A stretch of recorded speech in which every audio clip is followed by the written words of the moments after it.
gente levantou quais eram as plantas que ficariam interessantes de serem retratadas, então eu desenvolvi em ilustrações botânicas e foi então contemplado com a Lei Murilo Mendes e foi editado. Eu não tenho mais, então não é pode, alguns não receberam e eu não posso falar, eu trago para quem não recebeu. Eu não tenho mais, tá? Esse aqui é o meu último. Em casa eu ainda procuro, ele não tem mais, tá? Infelizmente. Eu tenho a parte de dentro, eu não tenho mais a capa e essa parte. Então, tá só as folhas soltas, que a gente pode até, se quiser ver, tá? Então, é justificando por que eu escolhi esse tema. Porque é um tema que me interessa, não porque eu me interesso pela botânica em si. Eu, como também, em termos de capacidade de cultivar uma planta, não sou muito feliz nisso. Mas me encanta, e sempre me encantou muito, as formas e as cores. Como o meu interesse sempre foi a arte e a beleza em si, né? Eu sempre pesquisando, as formas e as cores das plantas me atraíram e a ilustração botânica sempre foi uma coisa que me encantou, me impactou. Por isso eu tentei aí trabalhar e desenvolver nisso. Já foi o segundo trabalho até que eu fiz um anterior sobre as plantas do Museu Mariano Procópio, que hoje não está mais em exposição, mas já esteve na sala de História Natural do museu. Depois, com a reforma, foi recolhido e não está mais lá exposto. E eu, continuando, então, essas pesquisas, falo, o que mais eu posso encontrar aqui de interessante, da cidade, para pesquisar, para continuar o meu trabalho. E eu encontrei, então, essa pessoa, Frederico Carlos Rene, que eu achei, assim, falta esse...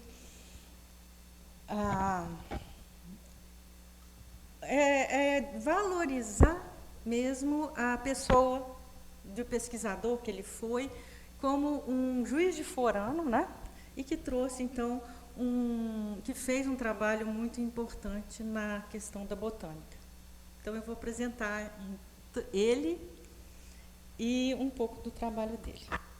Como é que eu vou passar aqui?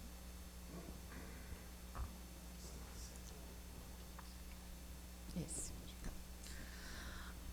Frederico Rene, ele é de descendência alemã, tinha uma pontinha vermelhinha aqui.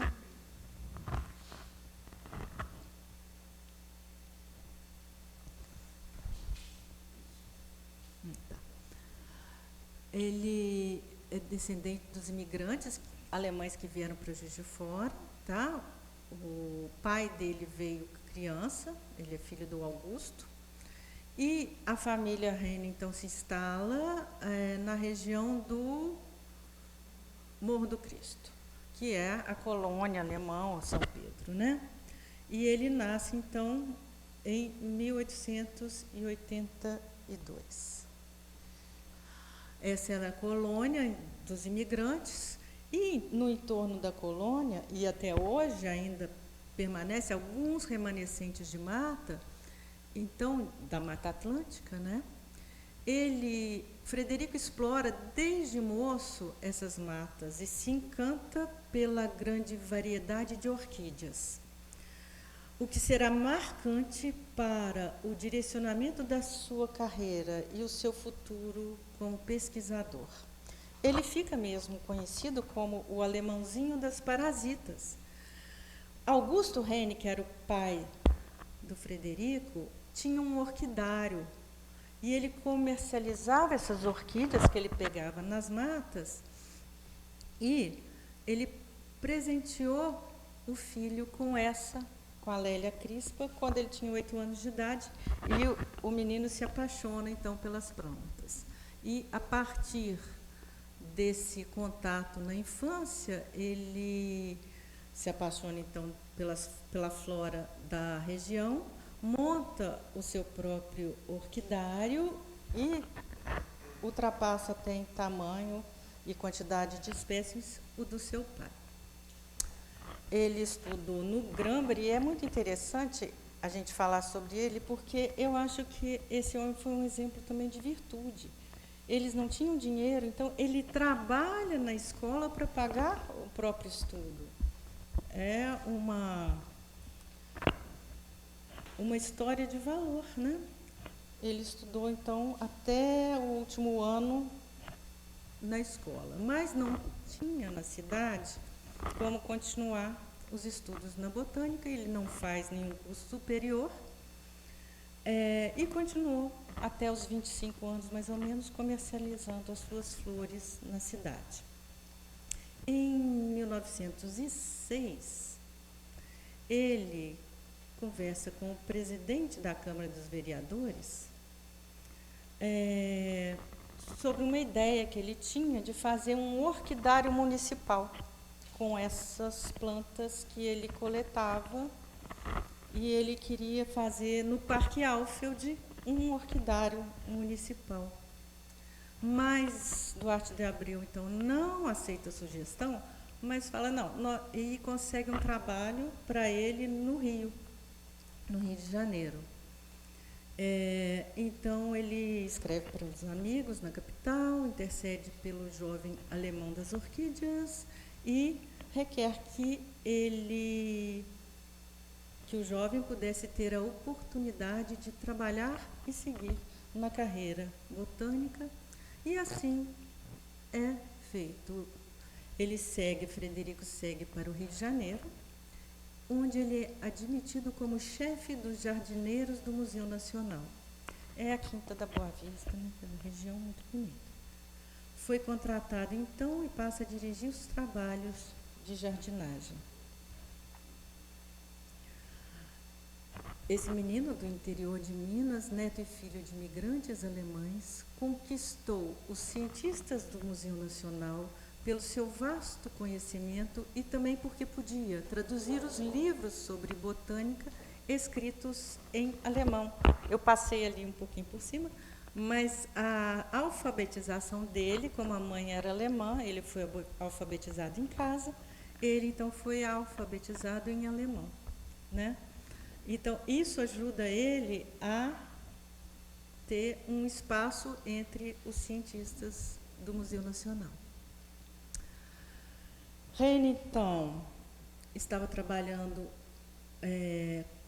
quando ele foi no Museu Nacional, quando ele foi convidado por esse naturalista, Alípio Miranda Ribeiro, que era professor e chefe da divisão de zoologia do Museu Nacional, da mesma instituição, faz um convite para o jovem Frederico participar, né, da comitiva organizada pelo Marechal Rondon para mapear a região do estado do Amazonas. E assim Frederico parte em viagem, acompanhando o Marechal Rondon para o interior do Brasil, deparando-se com índios, doenças, perigos extremos, nunca desistindo da sua dedicação à botânica.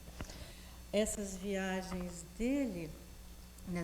ele coletou, catalogou, identificou mais de 2.000 espécimes entre plantas medicinais e orquídeas, claro, muitas até então desconhecidas, e dezenas de espécies da flora nativa brasileira, novas para a ciência, que foram batizadas com seu nome a título de homenagem de colegas, assistentes e admiradores. Então, ele faz um trabalho de campo importante, né?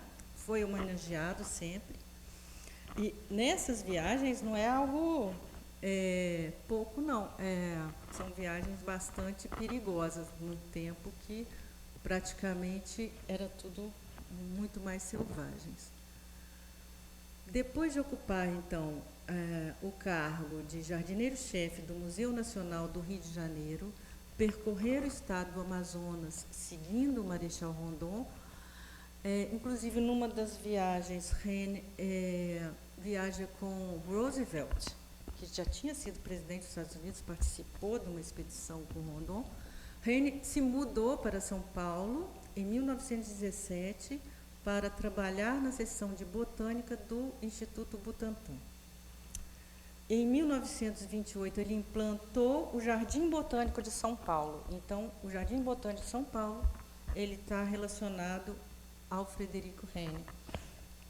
E de 38 a 41, ele foi superintendente e depois ele se tornou o diretor do Instituto de Botânica do Estado de São Paulo. E permaneceu nesse cargo até a sua aposentadoria em 1952. Ele implantou, então, essa instituição em São Paulo. Aqui, um lado seria para... Ele também queria fazer, ele sempre quis esse orquidário, né? Mas nem aqui eu acho que está instituído hoje o orquidário, não. Tem uma parte que é aclimatação de plantas e tal, mas não é uma exposição pública das orquídeas especificamente, ainda não. Então, ele é um pioneiro da proteção à natureza no Brasil. Henning é considerado o guardião da botânica do Brasil, sobretudo porque foi pioneiro em alertar sobre o contrabando de orquídeas e sobre a importância da preservação das matas brasileiras. Ele dizia: urge que os governos oponham um dique à onda devastadora de madeiras que ameaça transformar nossa terra em um deserto. A sua produção bibliográfica é vastíssima e extraordinária, destacando-se como idealizador da série Flora Brasilica. É uma obra que visa atualizar e complementar a coleção Flora Brasiliense. A Flora Brasiliense é mais antiga, então, está tudo online, a gente consegue acessar essa obra online, a do Frederico também, a Flora Brasilica. A Flora Brasilica, que foi iniciada em 1940 e previa 56 fascículos, mas apenas 13 foram realmente produzidos. Está presente nas principais bibliotecas de instituições científicas do Brasil e do exterior e é uma obra fundamental de referência para a literatura botânica brasileira e de utilidade pública indispensável para os estudiosos da flora brasileira. Uma página com uma ilustração botânica. Essa pessoa aqui que fez esse MBVEC, é interessante, eu procurei a referência desse ilustrador, eu não encontrei. Eu encontrei no Horto Florestal, o Museu do Horto Florestal é Otávio Vec. Agora, quem é exatamente MBVEC, eu não consegui ainda. Porque tem um Museu Florestal no Horto, que é uma outra instituição de São Paulo, muito interessante. Então, aqui ele escreveu mais de 600 artigos, principalmente sobre as plantas que ele coletou nas suas viagens, também sobre outros assuntos, como arborização de estradas, desmatamento, reflorestamento, introdução de plantas exóticas, sobre o uso e cultivo de plantas medicinais, sobre agricultura, recuperação ambiental e econômica de regiões desmatadas, a criação de plantas, unidades de conservação, de pesquisa e muito mais. Frederico Carlos Henning, então, é referência até os dias de hoje para os estudiosos da flora brasileira. Ele integrou as maiores e mais importantes instituições da área da botânica, sendo honrado como um grande cientista e é respeitado no mundo inteiro, mas pouco conhecido na sua terra natal. Ele faleceu, então, em 59, em São Paulo, aos 77 anos. E essa foi, então, a minha intenção, né, de trazer um pouco de conhecimento sobre essa pessoa interessante aqui, da cidade, né, que vale a pena conhecer. Esse é o Frederico, com uma coleção aqui maravilhosa, né? E o seu desejo era de apresentar algo que sirva para despertar na mente e no coração dos patrícios o interesse e amor pelo mais belo e empolgante que a natureza da nossa terra produz e oferece. A intenção é nobre e patriótica, porque é pura e despida de vaidade e orgulho, ensinando a conhecer as belezas da flora indígena. Pretendemos fazê-la querida e admirada, e conseguindo isso, teremos logrado implantar um patriotismo que pulsa e freme por tudo que o seio pátrio cria e produz. Então ele tinha os seus sonhos, né, a sua intenção de promover uma ligação com a terra através desse conhecer as riquezas da flora. Sobre as orquídeas de Juiz de Fora, nós temos essa relação de 16 registrados. Então, vamos lá. Apesar dele ter coletado plantas por todo o Brasil, curiosamente, Heine realizou registro de poucas espécies de orquídeas de Juiz de Fora, dessa região. Registrado, tá? O registro. Registrado tem só essas. Quando a gente fala registrado, são exicatas que estão nas coleções públicas. As exicatas são as plantas prensadas entre duas chapas de papel, madeira, assim, e elas são guardadas nas coleções. Ele registrou apenas essas. E a gente vê que o ano de coleta foi entre 1910 e 17. Em 17 ele vai para São Paulo. Então, acho que ficou muito longe para ele vir fazer, ele para de andar, então, na região para coletar e vai para São Paulo em 17, né? Eles estão, então, registradas nos herbários do Museu Nacional do Rio de Janeiro e no Instituto de Botânica de São Paulo, que se consegue essa coleção. Eu vou passar um pouco para a gente ver, porque é uma coisa que eu não sabia que Juiz de Fora tinha. Endemicamente são plantas que acontecem só na região. Tem algumas, sim, dessas, e das outras que eu vou mostrar depois, que são de toda a América, outras são mais frequentes em vários lugares, mas muitas são endêmicas, tá? Então, nós vamos ver um pouco as plantas, elas mesmas. Algumas, quem tem aqui orquídea deve ter algumas dessas também, né? Quem cultiva a crisp, que ele recebe quando criança,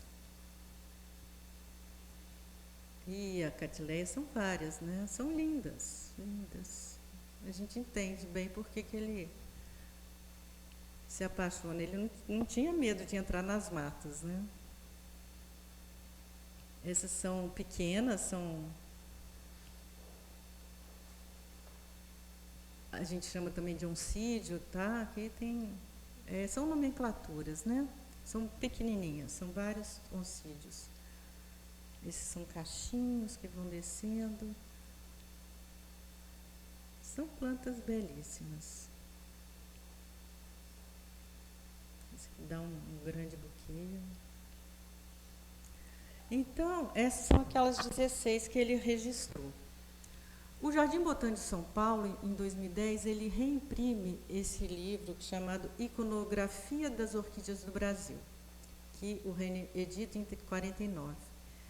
Então, esse livro é uma obra de arte, porque ele tem muitas e muitas ilustrações botânicas, é um livro lindo, são 604 páginas, sendo 1/3 de ilustrações botânicas. Eu nunca peguei esse livro, não sei realmente como é que ele é por dentro, eu já vi algumas imagens só de algumas folhas dele. O relato, então, das expedições, porque ele relata, ele conta as expedições, ele conta o que ele via, e ele conta muito bem. Esse relato das expedições são primorosos, quem leu fala, é uma delícia ler o texto. Ainda fala, Frederico devia ser uma pessoa muito interessante, muito boa, porque o relato da viagem dele é ótimo de ler. E eles nos trazem, então, um texto de agradável leitura, com muitas informações, muitos termos técnicos também, mas não impõe nenhum virtuosismo acadêmico para apreciar a obra. Isso aqui é uma imagem desse livro, então, com muitas ilustrações. E ele também tem algumas sugestões que ele queria, a cabeça dele devia ser muito interessante, porque ele tinha a ideia de pegar e transformar em arte, estimular artistas a produzir obras que usassem como tema as plantas, as orquídeas. E nessa obra, então, da iconografia das orquídeas do Brasil, Frederico Ren convida o leitor a percorrer um itinerário imaginário pelas matas do Brasil. Então, ele vai contar as viagens. E nesse percurso literário, ele descreve seus achados botânicos dos arredores da cidade de Juiz de Fora. São 2 páginas que ele dedica a Juiz de Fora na obra, onde ele cita, nominalmente, mais de 40 orquídeas encontradas nas matas da região, com destaque para o Morro do Imperador, as margens do rio Paraibuna e os arredores do sítio, do lugar onde ele nasceu. Abaixo, então, nós vamos ver, seguem as espécies citadas nessa excursão mental relacionada a Juiz de Fora. Então, vou relacionar agora um pouco das outras flores, das outras orquídeas que ele encontrou e cita na obra. Também são citadas essas 16 plantas que já vimos. Então, não vou repetir, eu vou só trazer as outras que ainda não coloquei ainda, né? Aquelas 16 e mais toda essa riqueza estava aí.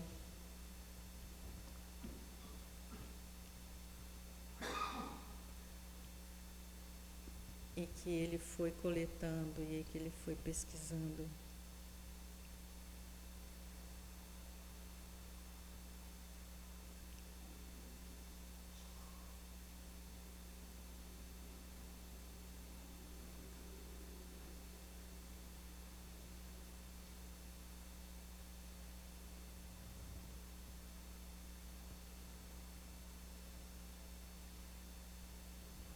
Algumas mais modestas, né? Pequenininhas, mini orquídeas. E ainda tinha mais outras, mas essas são as mais impactantes. Então, o sonho do Rene era criar um grande centro de exposição pública e conservação de orquídeas na sua cidade. E esse sonho ainda não se concretizou, mas certamente muito do que nem chegamos a conhecer já se perdeu. E para sempre. Por quê? Os botânicos da Federal têm um texto que eles relatam que já tentaram pesquisar coletar novamente as orquídeas na região e acharam, eu não tenho certeza, se 6 ou 9 só. Daquelas todas, só essas foram achadas. 6 ou 9. Ele cita quais foram achadas ainda, mas realmente não faltou. Colocar quais que ainda existem, mas o resto não tem mais, das 40 e tantas. É isso por hoje.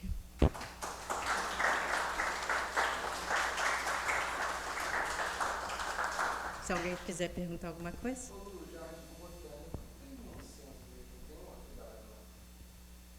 Então, essas lá... Ele queria fazer um orquidário com essas espécies registradas. Será que tem lá? Eu não visitei ainda o Jardim Botânico. Realmente ainda não fui. Teve filhos. Não. Casou-se. Eu não